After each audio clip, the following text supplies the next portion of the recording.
Hey, shalom everyone. You're watching the Ponderings of the Perkei Avot. I'm your host, Chris Shoemaker, also known as Yehuda ben Shomer. And today we are in chapter 2, verse 2, which says, Rabban Gamliel, the son of Rabbi Yehuda Hanasi, would say, "Beautiful is the study of Torah with the way of the world.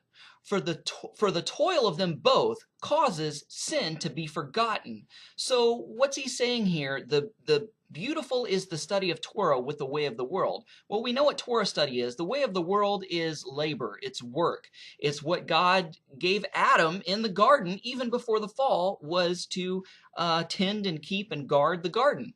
So let me just read that again. Rabban Gamliel, the son of Rabbi Yehuda Hanasi, would say, "Beautiful is the study of Torah with the way of the world, for the toil of them both causes sin to be forgotten." In other words, if you do these things, you're going to be too busy to sin. If you're busy studying Torah and busy with an occupation, you're not going to have any time to sin. Ultimately, all Torah study that is not accompanied with work is destined to cease and to cause sin. Wow. You get the implication of that there? All Torah study, so if you do nothing but study Torah and you don't have a job, that is not accompanied with work is destined to cease and to cause sin. So if you just spend your time studying Torah and you don't have a job or an occupation, you're going to sin. So basically this is, I don't know, sort of kind of talking maybe kind of sort of about full-time ministry.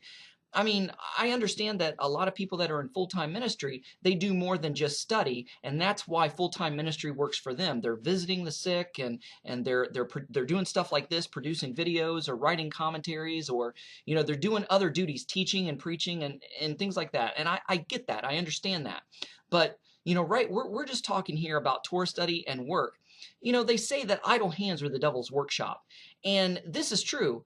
And even the Apostle Paul, Rav Shaul, didn't have a full-time ministry, even though he went on mission trips. Whenever he was on a mission trip, he didn't want to burden the people that he was ministering to, even though he had the right to say, "Look, I'm the apostle, I'm the teacher, you guys provide for me." He says, "No, I went out and earned my own keep. I pulled my own weight so as not to be a burden to you."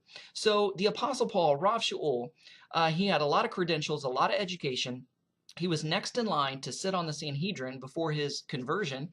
And, he had a trade to fall back on. What was that trade? He was a tent maker, which is a Jewish idiom to say he made prayer shawls. He made talits. And so we also see that he took time out to make talits or make tents with Aquila and Priscilla. He was not only, the Apostle Paul was not only a rabbi and a teacher and a missionary, but he was also a talit maker, a tent maker, a prayer shawl maker. Acts 18:3 says, "And because he, Rav Shaul, was of the same craft, he abode with them and wrought," and worked, "for by their occupation they were tent makers." So the goal is twofold.